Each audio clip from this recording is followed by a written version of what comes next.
So I'm going to ask Mikko Hyppönen to come and join us, and Mikko is Chief Research Officer at F-Secure in Finland, and he's going to tell us about how to not just focus on keeping people out, but understanding how to have very effective and speedy response systems in place when we do get compromised.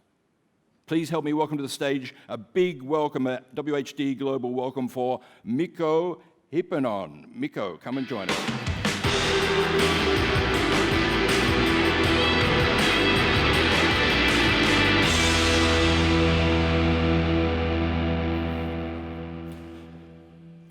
Good morning, everybody. My name is Mikko, and I am a computer security guy. And I know what you think about computer security guys. Computer security guys are the ones who are always telling you no. No, you can't do that. No, you can't use that service. No, you cannot set up that new thingy. You can't buy and use that device, not in our network. And I'm sick and tired of telling people no. So I've decided to change the way I work. From now on, every time somebody comes asking whether they can do something in our network or enable some new service or start doing something new, I will always say yes. Yes, you can. Yes. Yes, that's okay. But. Yes, but. Because of course we have to take computer security into consideration in everything we do. But we can't let security keep us down. We can't let it slow us down. We're all working on the internet. We're all working at a very high pace of innovation. We can't let security slow us down. We should be thinking about security as an enabler. Security is an enabler. Security is what enables us to do what we want to do. Listen, nobody buys a computer to run security software, right? That's not the reason why we buy computers. That's not the reason why we buy hosting services. We don't want to run security software. We just have to, because that enables us to do what we want to do. And today, keeping everything 100% safe all the time is impossible. There is no 100% security. If I could provide you with 100% security, I would. But I can't, so I won't. So we really shouldn't be focusing on keeping every single attacker out of our systems all the time, because we will fail.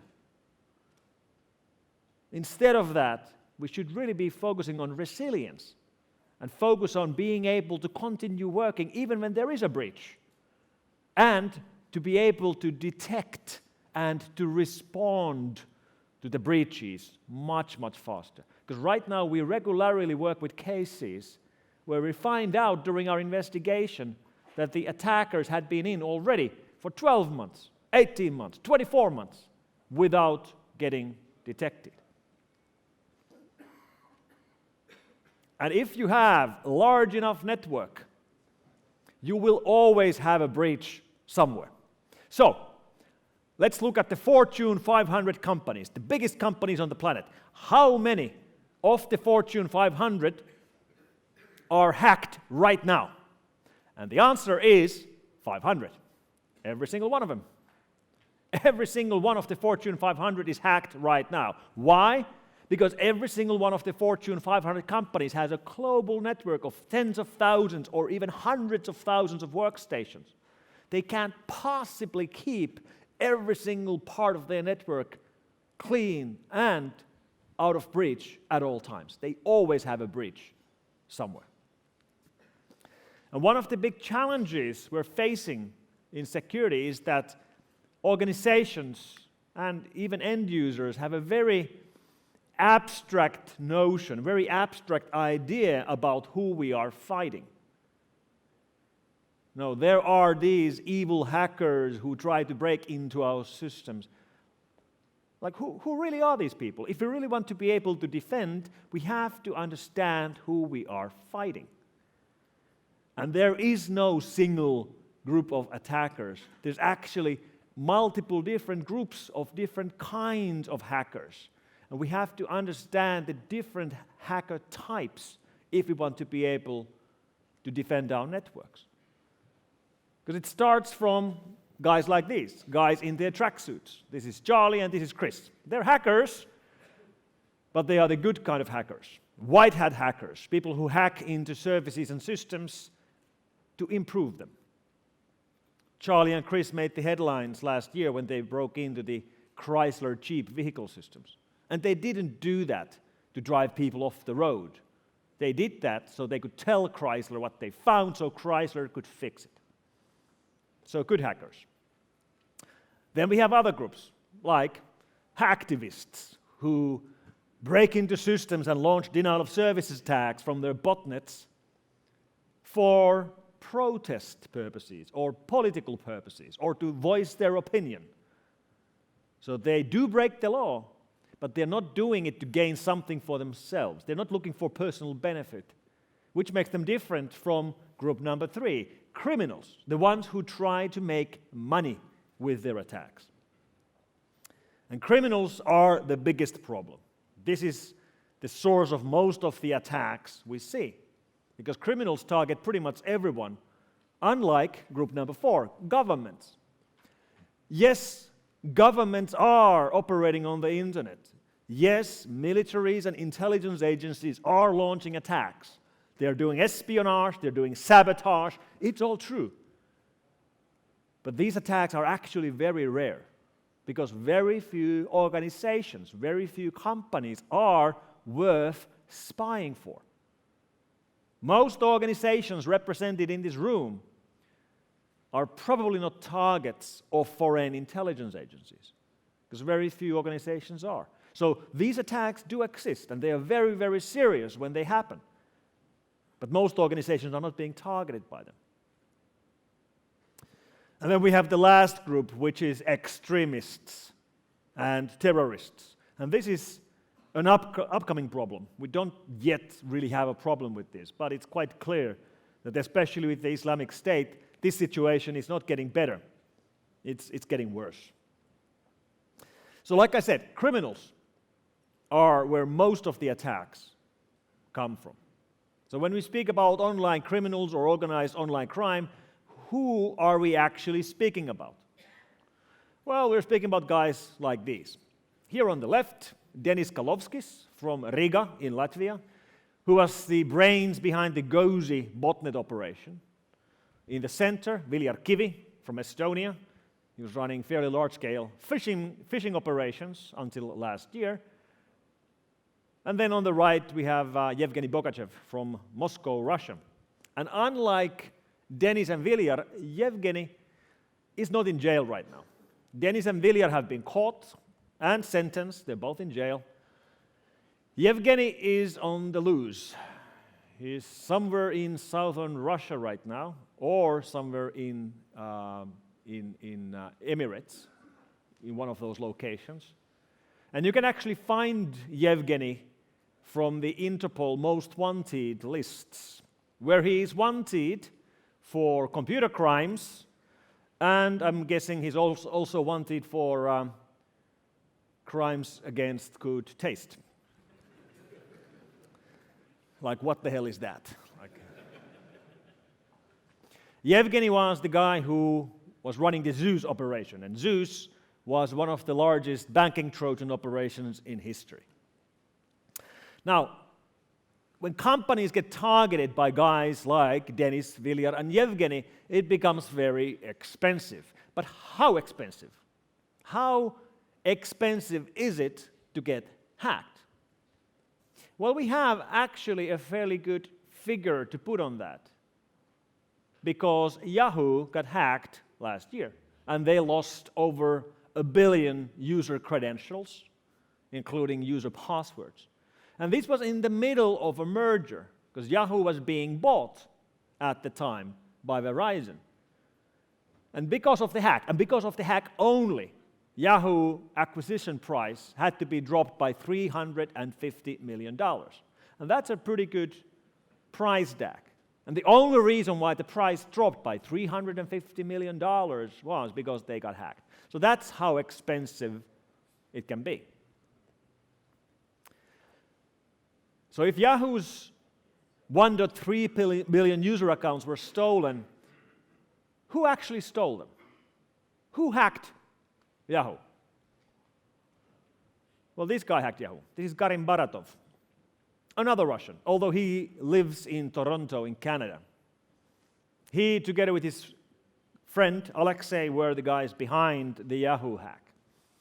And as always, as we do during investigations into computer crime cases, we try to locate the individuals, then we try to learn about the individuals.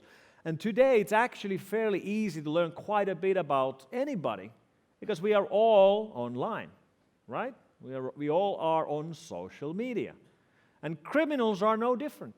Criminals are online as well. Criminals have Facebook pages. Criminals have Instagram pages. This is Karim's Instagram page, which is very interesting because then you can look at his lifestyle, including what kind of cars he drives. That's an Aston Martin, that's a Mercedes S-Class. Looking at this Instagram picture of Karim, he also has a Lambo and a Maserati and some nice watches. And looking at the picture from his yard, that seems to be a Rolls Royce. So the lifestyles and the money that computer criminals are making is pretty good, which illustrates to us how valuable data is. You've heard the saying, data is the new oil.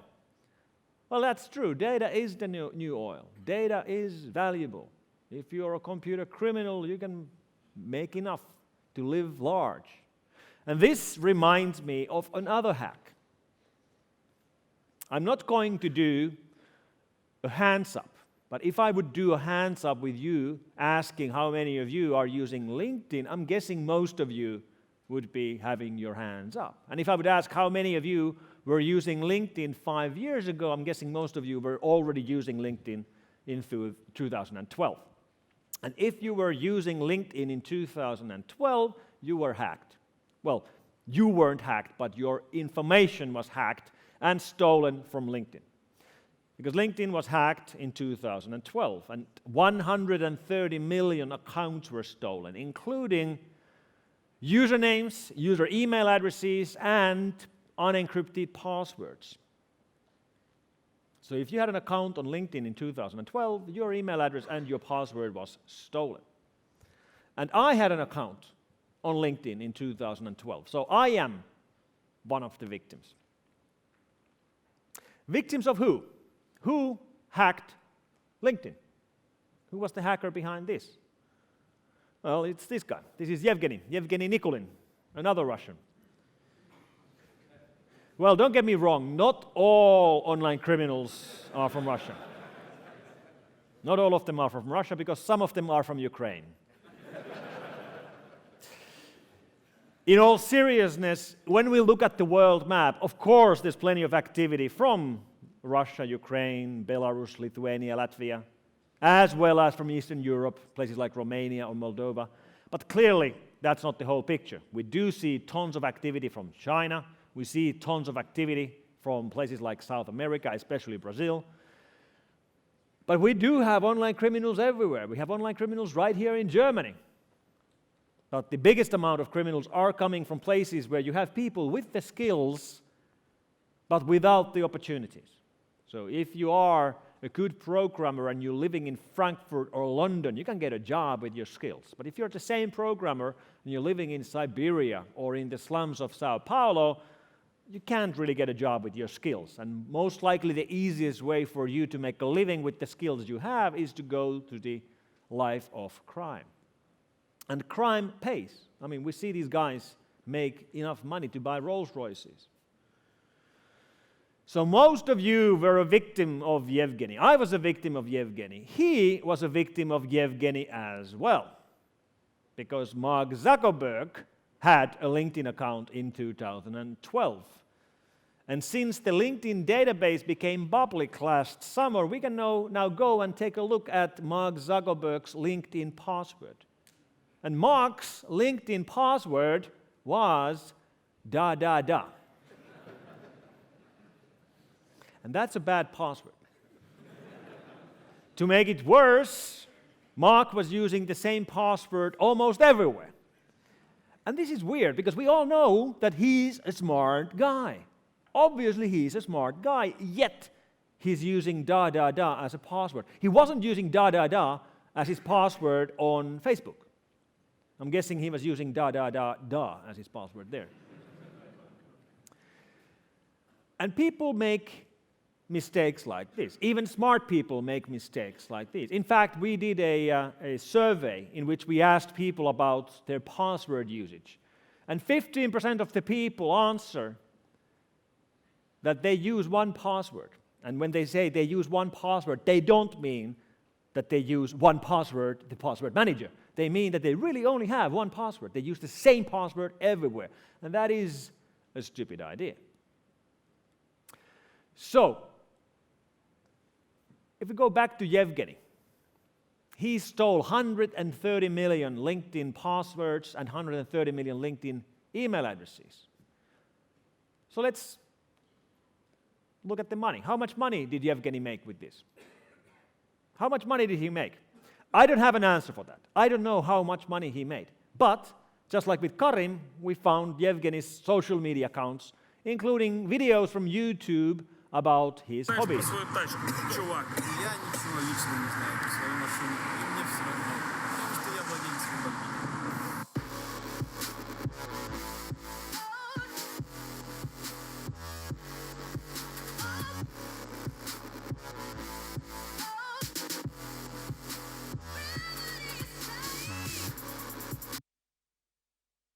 Lamborghini Huracan and an Audi R8. And according to Yevgeny's Instagram, he also has a Mercedes-Benz, an Aston Martin, a Porsche, and a Rolex, and a motherfucking Rolls-Royce.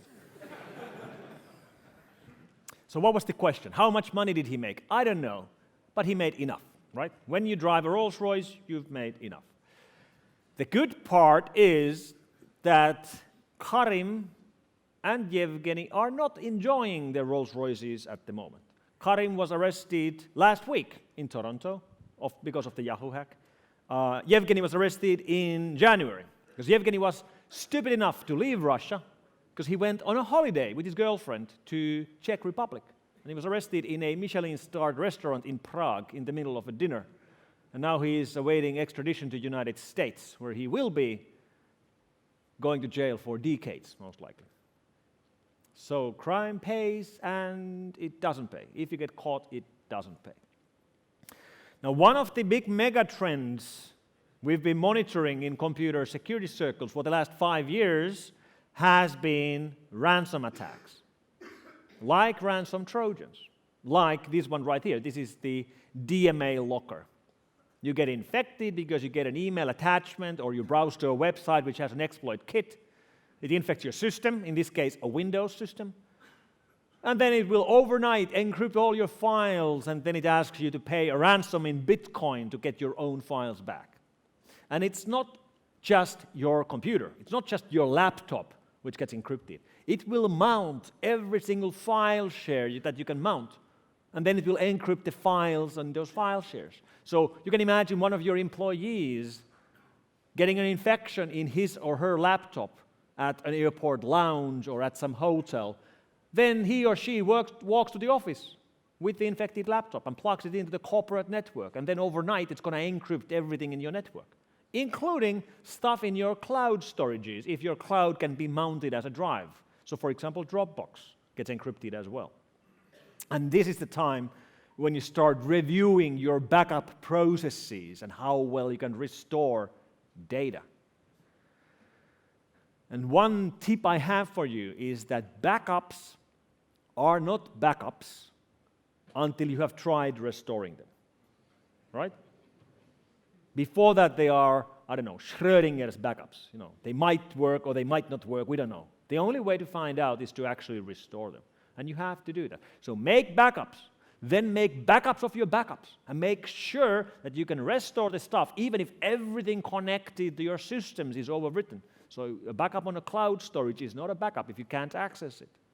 Even better, make sure that you can restore your backups even if your office burns down. I mean, these things happen. There are fires. And if you have only backups in one physical location, it's not going to be useful after a catastrophic failure. For personal use, make a backup of your personal data and have a copy outside of your home. All right? This is the way you can actually restore the stuff when you need it.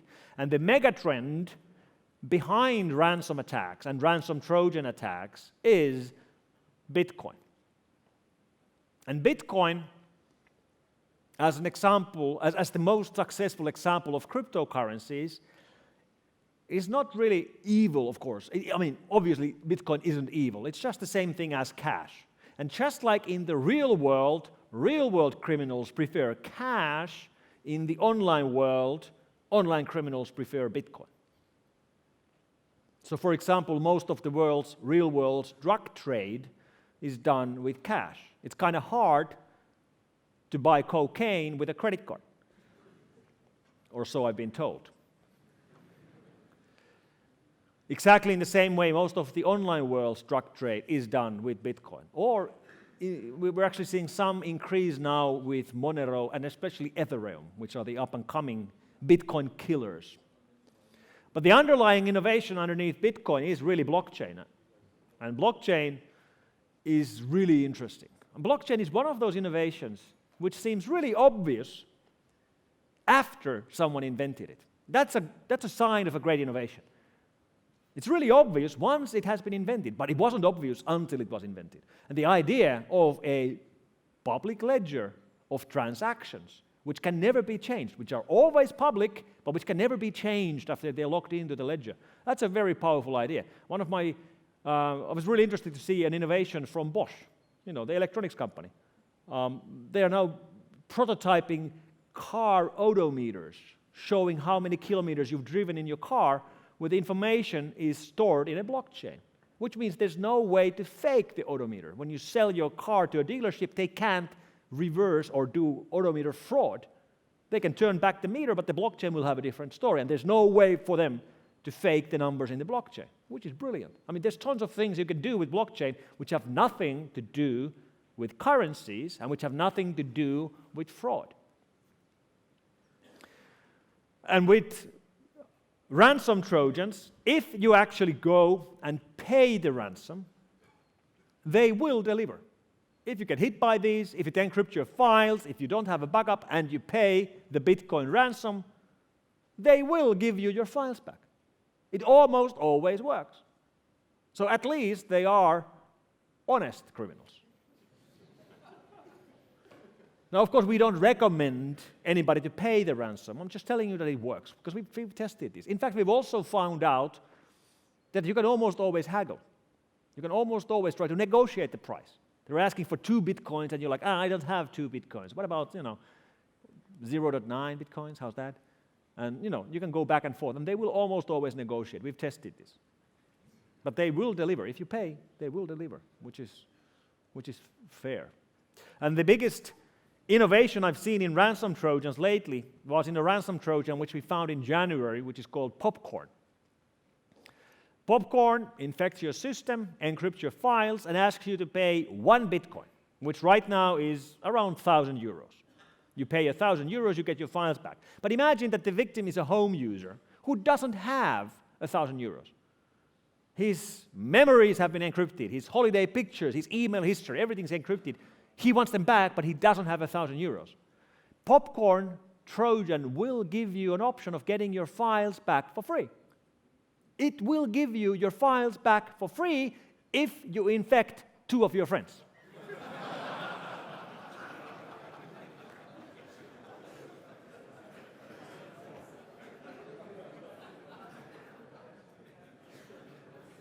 That's brilliant. I mean, that's really, really creative. It's like combining a pyramid scam and a ransom Trojan, or a chain letter and a ransom Trojan. Really, really clever, really creative. It's hard to be angry at these guys when they are so creative, right? So it gives you a unique URL, and you spread this URL. I mean, you can email it to people, or you can just post it on Twitter, and as other people get infected, if 2 of those victims who got infected through you will pay, then it will automatically unlock your files. We've tested this. It works. So you can imagine the first victim who doesn't have 1,000 euros infect 2 more victims. And if they don't have 1,000 euros, they will infect 2 more victims. It becomes exponential, right? Clever guys. Goddamn clever guys. Pyramid, ransom, Trojan scam. Another thing that has kept us busy for the last years is this new revolution we're seeing. Revolution in everything going online. Now watch carefully. This is a nuclear reactor. And that's a nuclear reaction. That's what it looks like. All right? That's what it looks like when a reactor goes critical. Let me actually play it again. It's kind of cool. Look at this. So why am I showing you a clip of a nuclear reactor? Well, because this nuclear reactor is controlled by a computer and a piece of software. Of course, it's controlled by a computer and a piece of software. How else would you control it? Because every single factory, every single plant today, everywhere in the world, is being controlled by computers and software. We call this ICS, Industrial Control Systems.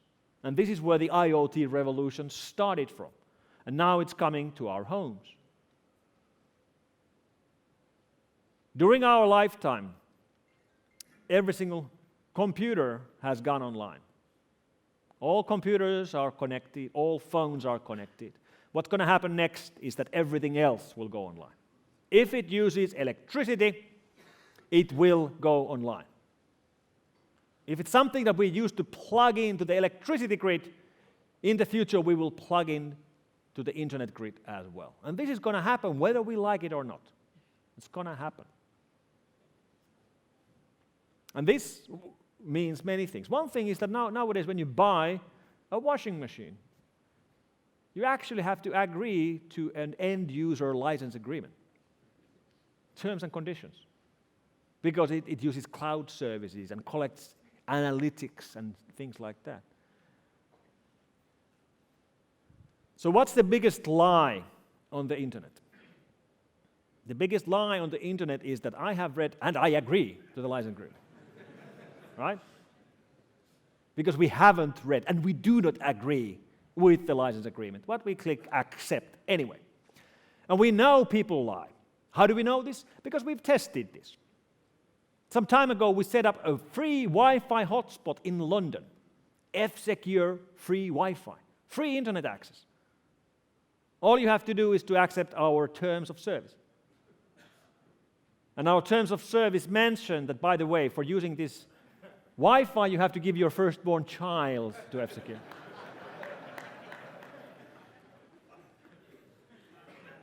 And if you don't have a kid, we will take your favorite pet. And everybody clicked OK. We actually did not go and pick up the children. I really think we should have, Ding dong, hello, I'm from F-Secure. As you might remember, we're here to pick up Jamie. No, we didn't do that. We should have done that. But it's not actually just the things that we use to plug into electricity grid which are now going online. There are even devices which historically weren't using electricity, which are now becoming IoT devices. And to illustrate this, let me show you a smart mattress. This is an IoT mattress. It's something you sleep on. And I know what you're thinking, like why would you want to connect your mattress to the internet? Well, this mattress, made in Spain, has these sensors built in which will monitor how the bed is being used. And it will send you a message when you're out of your home if the mattress is being used in a suspicious way. Look at that. So it's like whoop. And I know it looks like a joke, but it's not. It is a real product. And of course, it's being made in Spain. So I think it's a prime example of engineers being too busy thinking like if they can build this, or how can they build this, so that they're too busy to stop and think if it's a good idea to build this. Because I don't think it's a good idea. But this is the bright new future of IoT, everything going online. And we see all kinds of things already connected to the internet because we regularly port scan the whole IPv4 address range, 4 to 2 billion addresses, and we find factories online, we find people's homes online. which is a bad idea because then, we can access their homes and, look at their security cameras and turn off the lights and turn off the alarms, and so can you, because everything is online and they haven't put a password on it. And we find vulnerabilities in strange places. Like yesterday, we were looking at the reports about the vulnerability in a dishwasher, a path directory traversal vulnerability in a goddamn dishwasher. I mean, this is the kind of world we're living in. And we saw a very good example of what this might lead to last October when we saw the single largest denial of service attack against basic internet infrastructure, the so-called DIN attack, targeting DIN, the second largest DNS provider on the planet. An attack done from a botnet called Mirai. And Mirai is Japanese, and it means the future. This is the future. So Mirai botnet at the time had 120,000 members in the botnet, and none of those were computers. It was all IoT devices, security cameras and heat pumps and shit like that. And Mirai is very simple. It simply scans IP ranges looking for IoT devices. When it finds an IoT device, it tries logging in with the default credentials, like admin or default, or my favorite, motherfucker. And that's all it took for Mirai to gain access to 120,000 devices, because people don't change the password. And this reminds me of VHS. Remember these? Video players, videotape players, VHS. We used to have these in our living rooms. Everybody had them. You would go to any of your friends' house, and in the living room they would have a big TV, and under the TV they would have a VHS player, and the display of every player was always displaying the same thing. Because every VHS player on the planet was always blinking 12 o'clock. Right? Am I right? I'm right. Why? Because when you boot it up, it doesn't know what time it is, so it's blinking 12 o'clock. And you're supposed to set the time. And we never did, because setting the time requires opening the manual and reading to page 80 to find out how do you set the time. So we never did it. And this is the same problem we have with our IoT devices. We buy these devices, we take them into our homes, we never read the manual, we never change the password, we never segment them from the network, we never build up user accounts, different users for admin, different users for users. We never do that. And this is how we end up with things like Mirai. This is why we can't have nice things. And as everything is going online, it also makes me wonder, how long can this actually work? Because when you buy a piece of software, you know it's not going to be supported forever. Like, Windows XP doesn't work anymore because Microsoft isn't issuing any updates or patches for it because it's 12 years old. But what if it's not an operating system? What if it's a car? Like you buy a car, or you buy a dishwasher, or you buy an oven. You're expected to work at least 10, 20, 30, maybe 40 years. I'm driving an 18-year-old car right now. I expect it to work at least 10 years more. But will it still be getting patches and updates? In fact, will the back end and the cloud infrastructure still be there? We saw some examples of this 2 weeks ago when Amazon had a big outage in their AWS S3 service. And some people are reporting that their goddamn oven didn't work because Amazon was down. Think about this. I mean, this is the wrong way of failing. If the back end cloud doesn't work, then the devices we use should still continue operating instead of stopping operations. Because these will not be supported forever. The cloud backends will not be running forever. And we still wish our cars would keep working and our ovens would keep working. And the background behind all of these developments is the fact that I said already, data is the new oil. Devices are going to the internet because the manufacturers want to collect analytics. The main driver of appliance IoT is not bringing new features for the consumers. No. The main driver is that the manufacturers want to collect information about how their devices are being used. Where are the customers? Collect information. Data is the new oil. And data is the new oil. If you look at the revenues of the largest oil companies on the planet, they're roughly the same as the revenue of Google. Oil has brought the mankind prosperity and problems. Problems like global warming and polluting the nature. And data will bring the mankind prosperity, and it will bring us problems. So if you are working with data, you have to worry about data leaks. Just like if you're working with oil, you have to worry about oil leaks, because data is the new oil. Thank you very much.